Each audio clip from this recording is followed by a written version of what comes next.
And welcome back to my channel. Unless you're new here, then just welcome. My name is Rusty, and this is my channel where I talk about my favorite movies, mostly horror, and my favorite music, mostly metal. And we are going to dive into Pet Sematary Bloodlines. Yes, we are. We are going to do that. And a lot of people hate it, and I totally understand. And we're going to talk about this dichotomy. For instance, this movie, my feelings about this movie make me feel like a schizophrenic.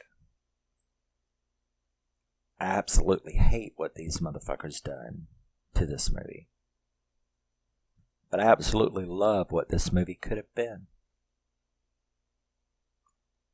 Evidenced by the fact that I bought it.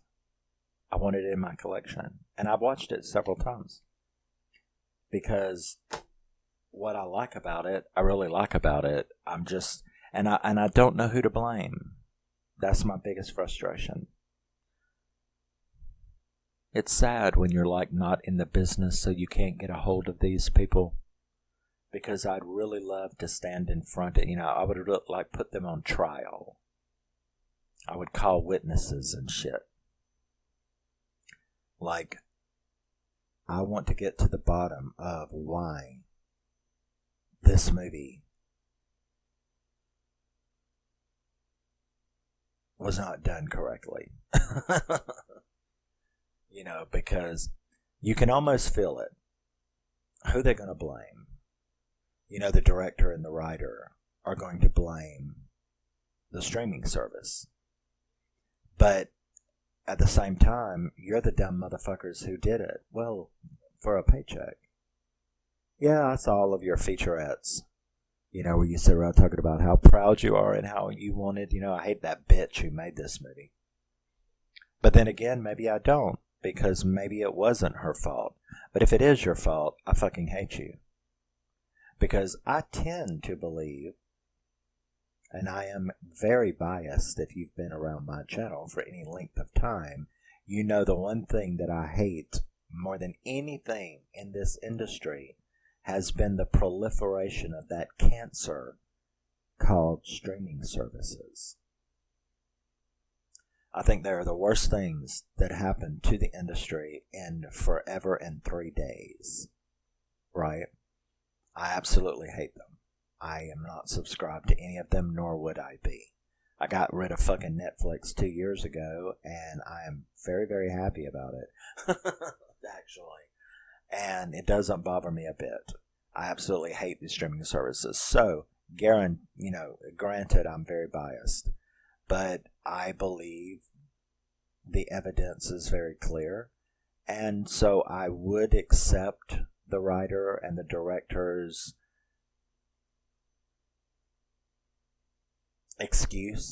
defense, that it was Paramount Plus that's actually at the root of why a 2 hour and 10-minute movie is only an hour and 27 minutes. Yeah. So anyway, let's get started, and you'll see as we go how this movie has something stuck up some part of my body.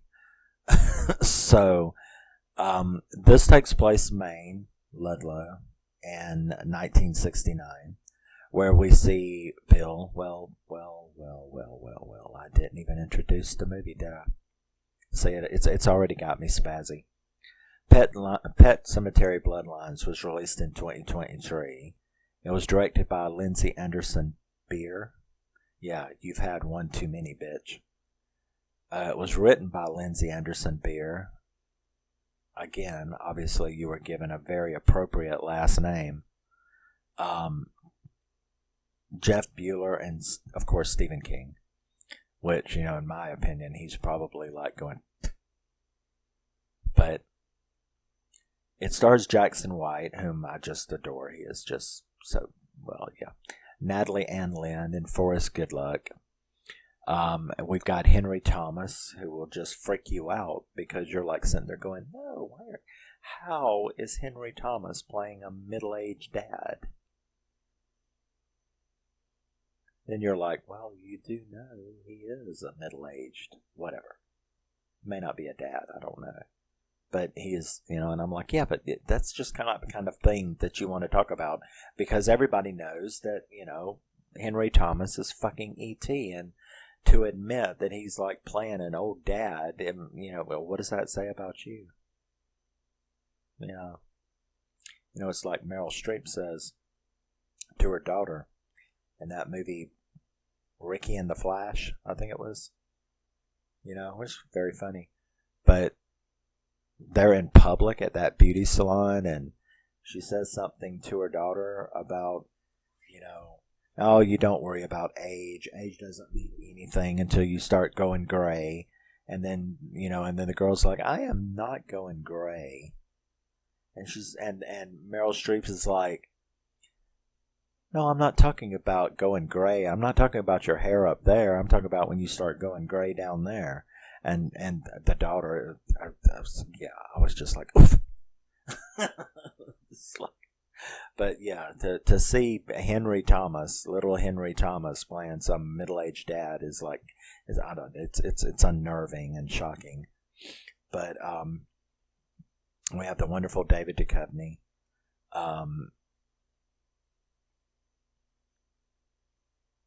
Yeah, so that's cool. So anyway, we see Bill, played by David Duchovny, who is burying his son, Timmy, which he takes the cake as my favorite villain of 2023. Like I said, there's good stuff that made me buy it. There's good stuff that I actually had it as an honorable mention on my 2023 because the parts that are good are so good. They just fucking cut everything out. But you see Judd. You're introduced to Judd, who is moving away with his girlfriend, Norma, to join the Peace Corps. We're introduced to his parents, Dan and Nancy. We see Judd meeting Bill in town, who is obviously very distraught. Because, you don't really know right at that time that that's who he was burying, was Timmy. But he makes some sly comments about how Judd always avoids the draft, because obviously his only son went away. Timmy went away to Vietnam where he was killed. And, so he's distraught about that. So we're introduced to Manny, who supposedly, and this is one of the things we're going to talk about, supposedly Judd and Timmy and Manny were best friends all of their life since they were children. And Manny is is Manny gay? I think he's gay. They make it out like he's gay. First of all, he's awful upset that Judd is leaving. And then there's that scene where he climbs through his window and Manny is all hot and Judd's all hot and sweaty, where he chased, where he went out there with the shotgun and nothing but his boxer shorts. Then he came back in and Manny scared the hell out of him when he come through the window, and Manny was like freaking out, and he looks at him and he's like, why are you all sexy? I agree with him at that moment as well. But yeah, he seemed unusual. But then again, that's part of the problem. We assume these things because they didn't tell us, right, about their relationship. None of them. Anyway, we'll get to that. I'm going to be back and forth between ranting bad and ranting good. It's going to be confusing. This movie confuses me. My feelings are yeah. So, obviously, supposedly from the writers, Judd and Tim and Manny were best friends. Manny is not happy that Judd is leaving. It feels like he's being abandoned. We're introduced to Mayor, the Mayor Ben, Marjorie. You had fucking Foxy Brown in this movie, and this is all you did with her? Pam Grier. You've got Pam Grier in your movie, and this is all you did with her? I don't know. Fucking stupid. They're talking about how that they suspect this new grave. They found a new grave. Obviously, they keep watch on the pet cemetery. So they had found a new grave in there, and they're suspecting that someone has done the naughty. And they don't know who at this time, but so Judd and Norma, they do pack up, they do leave. A crow hits their window, and they find Timmy's dog, and they end up taking it back to Bill and Timmy's house, where Norma is viciously attacked by the dog, and it like rips her arm all up. That was pretty gross, actually. If you have dog fear, yeah, that scene will have you upset. So they take him back. You're introduced to Manny again and his sister. You get to know them, talking about maybe leaving as well, like Judd is doing. We see Judd go back and talk to Timmy. And I'd like put in parentheses, very creepy. That's what I said, like, Timmy from this movie is like my favorite villain from all of 2023. That boy freaked me out. The way that he walked, the way that he talked, the little clicks and crunches that he made. I mean, he just like, he really creeped me out. So he's my favorite bad guy from 2023. Tim again makes the accusation that Judd has been saved from the draft by his daddy and the money and his connections into town. They had taken Norma to the hospital, so that's where she's at.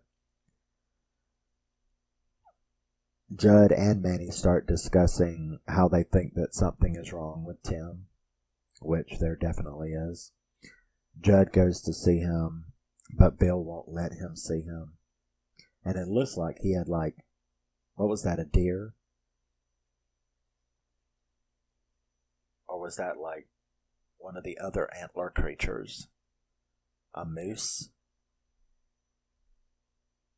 I'm not a woodsman, so I don't know these things. But it was definitely an antler creature. I think it was a deer, but it could have been a moose. But it looked like Tim had been feeding on it. So they think something's wrong with Tim. Judd goes to see him. Bill won't let him. Judd ends up telling his parents about the dog bite and his suspicions about Timmy. He confronts them. He confronts his dad about keeping him from the draft. We see Marjorie and Tim talking, which that was a creepy scene. Like when she was walking and he talks to her about her dad having committed suicide and how she should, she's going to do it next. That was a really creepy conversation. Tim shows up to Manny and his sister's party. She's having like a tribal party in the backyard, and that was pretty cool. That's some more Timmy being a freak.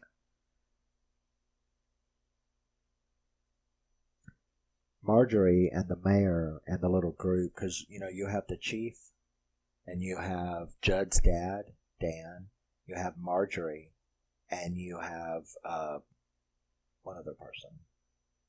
But they all suspect that Bill has buried Timmy because of the stuff that they've witnessed. So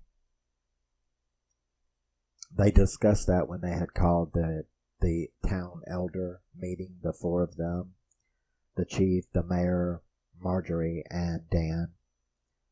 They discussed going after Tim. Manny comes to see Judd. That was the scene that I told you about where he came through the window and it's like, why are you all sexy? I pretty much gave it away right there in my opinion. But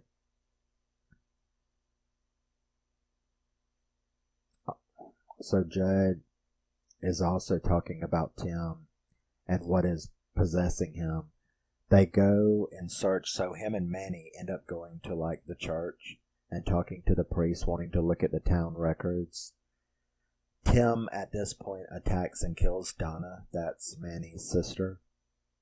And Judd and Manny talk to the priest. They learn about the 1674 Ludlow, you know, the guy that the town is named after. He was like a colonialist, and his dealings with the tribe back then in 1674. And we get this pathetic, should have been a fucking 15 to 20 minute scene. Instead, it's like 2.5 minutes, 3 minutes, 3 minutes tops, where we get to see the original Ludlow and their discovery, the original discovery of the pet cemetery, of that land, and where Ludlow had like basically killed and ate all his men. Well, Ludlow obviously had gotten killed or gotten sick and died or something. And even though they were warned by the tribal, even though his men were warned by the tribe not to bury in that they did it anyway. And he came back and like slaughtered and ate them all. Man, they could have done so much more with that tidbit of information. You know, showing a lot more of that incident. But no, we got 2.5 minutes. So they find out about this incident, this land, how it's sour, how there's something that lives there, some kind of like a demonic force, and it preys on the weak and gets them, pulls them in, takes advantage of their distress to be able to possess them by getting them some way to either get in there and die or make them bury their loved ones or whatever. So we're given this bit of mythology, world building, which, you know, is fantastic if you would have actually showed it to us. Stupid bitch. So you also learned that the only way to kill someone that comes back from that is you have to shoot them in the eyes. You know, you have to kill them, stab them, shoot them, whatever, in the eyes, which I was like, really? Is that so? Because they didn't do that with Cage, you know, in the original movie. You know, they just shot him up with that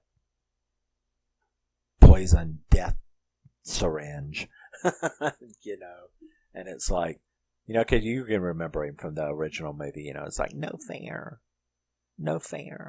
I want to pay a few. So that was so cute. But anyway, I didn't shoot him in the eye, so I don't really know how that, but okay, we'll just let it slide. The suspension of disbelief at work here. So he finds out that the elders, these families that have always lived in this area, Marjorie's family, Dan's family, all of them, that they made a pact long, long ago to protect the pet cemetery as far as not letting its power out, keeping people away from it, being sure that if someone does fuck up and go in there, that they take action to stop it from spreading. Like they wanted to go after Tim when they, you know, finally did it. So their purpose is to keep people safe from it. They gather to go after Tim. Donna goes after Norma in the hospital, which was some pretty interesting scenes. Dan confronts Bill about what he did.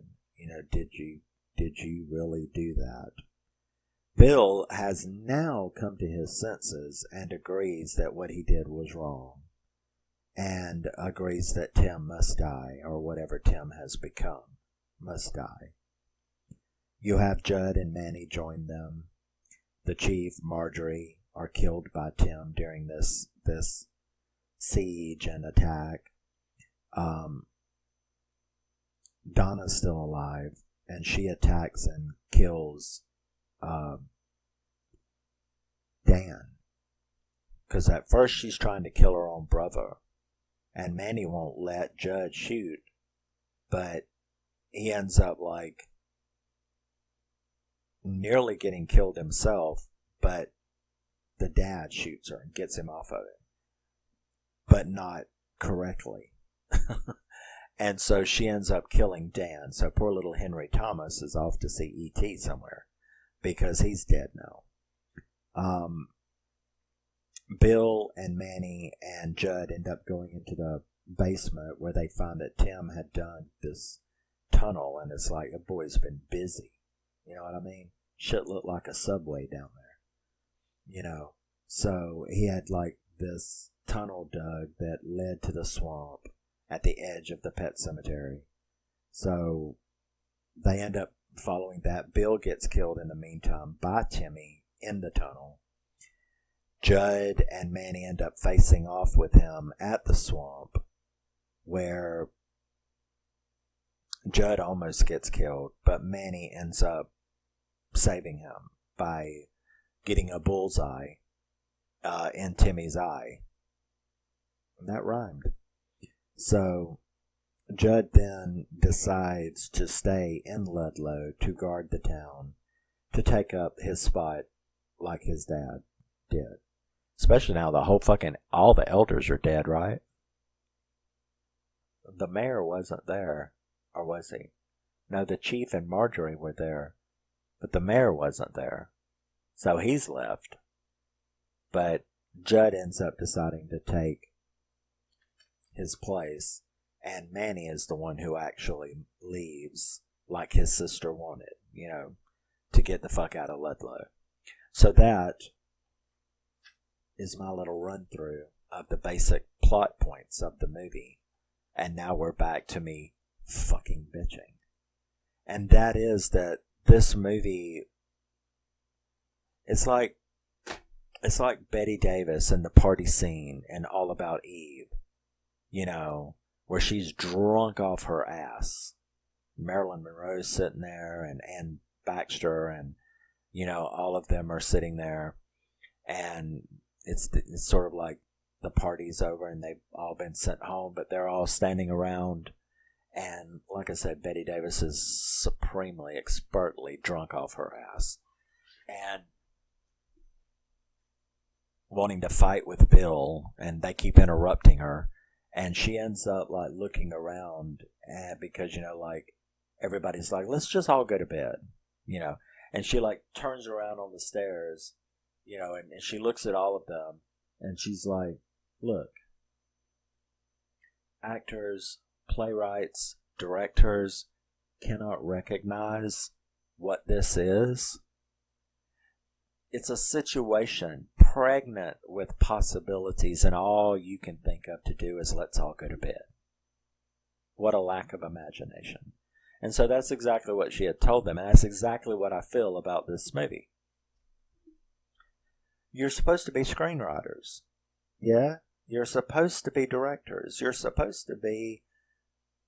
talking about fucking Pet Sematary. Do you know how horny everybody in the horror community would be to see an expansion, not that abomination reboot that they did, which was fucking awful. And I tell you what, I don't own it. I managed to watch 20 minutes of it, and I was like, fuck that. I hated that shit. The people involved in that abomination is who is involved in this. I didn't know that, but it explains a lot.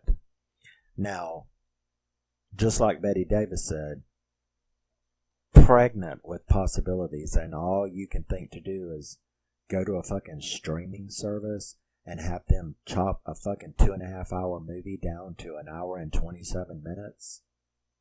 A 2.5 hour story that needed a good 2 hours at the very least. Preferably like 2 hours and 15 minutes. But where's the beef, bitch? Where's the beef? Okay? In the special features, one of the assholes, I don't know if it was the director. No, it's a bitch that directed it. I don't know who it was. The producer, maybe? He had the fucking nerve to say that they made a horror, that part of the movie was like a horror version of Stand By Me. And I was like, are you fucking joking me? Really? Is that what you think in your delusion? Get off the crack. Okay? I don't know exactly what drug you're on to think that you made a horror version of Stand By Me regarding that particular part of this movie, the friendship between Timmy and Judd. You gave us a fucking 2-minute flashback. Was it 2 minutes? Maybe 90 seconds. I think twice in the movie they showed you the three guys when they were kids. And all together it was 2 fucking minutes. Exactly how do you character build? Now, Stand By Me is a fucking 2 hours of character development of the friendship of these three, of these four. Is that 3 or 4? 4. Preteens on their little trip to see the body. How dare you? What kind of drugs are you on? Because you could sell it for a lot of money on Skid Row, is all I got to say. Take that shit to Kensington Avenue. There's some motherfuckers that might buy that. But whatever drugs you're on, you need to get off of it. There was no explanation of how these three guys felt about each other as friends. There was no character building whatsoever about this friendship between them. It was 2 minutes tops. You just told us they were friends. Stand By Me showed you they were friends. All you did was you told us that there was this super bond between Timmy and Manny and Judd. That you told us, but you did not show us in any way, shape, or form. You have the fucking gall. I shouldn't even watch the special features. You fucking had the gall. That beer bitch. She had the fucking gall to sit there and go, we wanted to talk about the mythology because, the horror community was so interested. We just really wanted to get into the mythology, because there was just so much there. Yeah, bitch, that's correct. There was so much there and you didn't do a goddamn thing with it. The mythology of the Ludlow expedition with the tribe, how they got sick, how they found out about the sour ground, how they buried him. It was 3 fucking minutes exact. So once again, you told us about their little Stand By Me friendship, but you didn't show it. You told us about this back mythology about, which is so good. It's so perfect for a mythology for this movie. It was perfect. And you cut it all down to 3 minutes? Is that all Paramount Plus would give you? An 87-minute movie? A prequel to Pet Sematary. Stephen King's Pet Sematary. Like a classic horror that would be like in a lot of horror people's top 10 of all time. And you let Paramount Plus allow you 87 minutes to tell this huge mythological world building for Pet Sematary. because it is all there. But you just told us. It's all there, and we would have loved to have seen it in your movie. I would really love to see a movie about these three friends, Judd and his two friends. I would love to see how they bonded, the things they did. I would have loved to have seen some character development. This mythology, you're right. Bloodlines, I would love to know about the town elders. I would love to know about the Ludlow expedition, the guy that the town was named after. I would love to know and have seen and experienced all these things, but they're not in here. You just told us about them, but you didn't show it. The only thing you did good was show creepy fucking Tim walking around all over the place, scaring the fuck out of me. That's all the hell that you showed. I'd be fucking embarrassed. But, like I said, who you blame? The bear bitch? Is she the one who did this? Did she really? Honey, did you really sit after the editing was done? Did you really and honestly sit in the editing room? Because you know, like, everybody involved would sit down and watch the finished product, right? Did you seriously stand your dumb ass up out of that chair after watching this movie and go, we nailed it? Or are you going to say, no, Your Honor, in my defense, that's all they would let us do. That's all the money they would give us. We could film what we could film. We threw it all together as best we could because this stupid fucking shitty streaming service, whom, by the way, all they do since they have come into power, all they do is they crank out like a fucking meat grinder a never-ending supply of subpar, low-quality shit to justify to their subscribers why they should keep paying $15 a month for new content. So rather than good quality content, you put out quantity. Or did I say that right? Rather than good quality content, you put out huge quantity content. Instead of quality, you put out quantity because you have to justify to these morons who fucking can't do anything but fucking sit on Twitter and have Twitter syndrome why they should not buy anything. They should just perpetually rent stupid shit from Netflix and never own anything but give all of their money. You don't own anything. Just play. We'll sell you a digital library. I mean, even Voodoo is honest about it. Netflix is like, well, sure, we got quality. But do you have a Netflix library? No, you don't have a Netflix library. You have this little box up there that says where you save shit to. And every time you log in, something that was in there is gone. You're fucking idiots. You're fucking idiots. And what's amazing is that they're laughing their ass off at you. They're laughing their ass off at you. And I agree. I totally agree. So, who do I blame for that travesty? Do I blame the beer bitch and the idiot producer? Who the fuck is Jeff Buhler? Did you write a good script? How much of the scripts that you wrote, how much of the story actually made it into the movie? That's what I'd like to see. That could be Defense Exhibit 1. Let me see the script. Because if this is the script, then I know it's your fault. If, however, you can present me with a script and it's like got all of the shit that was taken out filled in, I still can't believe you had Pam Grier in this movie and didn't do anything with her but that. Anyway, but do you have a screenplay that you can show me?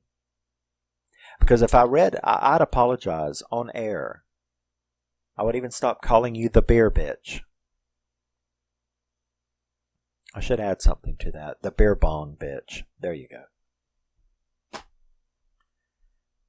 Do you have a screenplay that you could show me? Because if I read the screenplay and it had all of the shit that's missing filled in, then I will accept your excuse that it was just Paramount Plus who don't want you to make anything more than 90 minutes because we got to crank the shit out for the dumb motherfuckers subscribing to us. If they don't have 25 new movies, if they don't have 25 new movies to justify why they're spending $18 a month, then, you know, so just pump it out. Just pump it out. But just keep it down, please. Keep the budget down because, hey, we've got to make 25 fucking movies this month, okay? So, I mean, I'd like to give you some more money. But we've got 24 other movies that we got to make, or these fucking idiots will jump ship, you know, because it's quantity. You need it quick, quantity, you know, mediocre. Just give them something to watch, you know.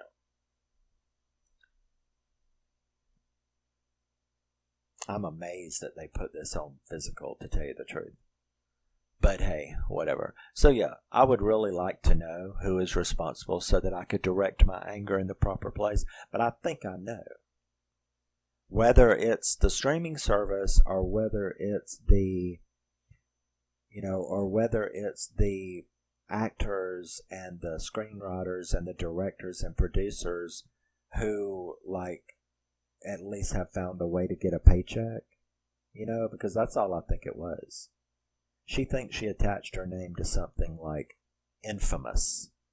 Like she can walk around and go, I directed Pet Sematary Bloodlines. I should be horror community royalty. And I'm like, you fucking made a dud, you dumbass. You know? I respect Winnie the Pooh, Blood and Honey. Them motherfuckers worked. You took one of the biggest names in horror and you like, you're one of those people that ends up in court going, Your Honor, I was sexually assaulted, and then get upset when the judge looks at the picture of you walking down the street in a G-string after you just got through dancing around a pole on a titty bar, and you're upset just because he brings that up. No, you didn't deserve it, but come on. It's called a tease. You understand? That's all this movie is. It is a fantastic story with fantastic mythology. And all it is a tease, though, because you just told us about it. You just hinted about it. You just showed us a little bit. No, can't show you the whole thing. So you just teased this great story. And I know you're like going, damn, man, you hate this movie, don't you? No, I don't actually love the movie. It's you fucking it up that pisses me off. And with that, before I get myself in any more trouble, I will bid you adieu. That was Pet Sematary Bloodlines and my schizophrenic love-hate relationship that I have with this movie. And I will see you in the next thing that I do, which will be a lot more cheery. Because I don't have any schizophrenic opinions about the next movie I'm fixing to do. Love you, miss you, bye. Always remember, never forget, you're a very, very special person. And don't be offended by my rants. I just tell it like it is. And like Betty Davis drunk at a party, I'm just going to say shit. Love you, miss you, bye. See you in the next one. Always remember, never forget, you're a very, very special person no matter what anybody tells you. And I will see you soon. Sooner than you think. Bye-bye.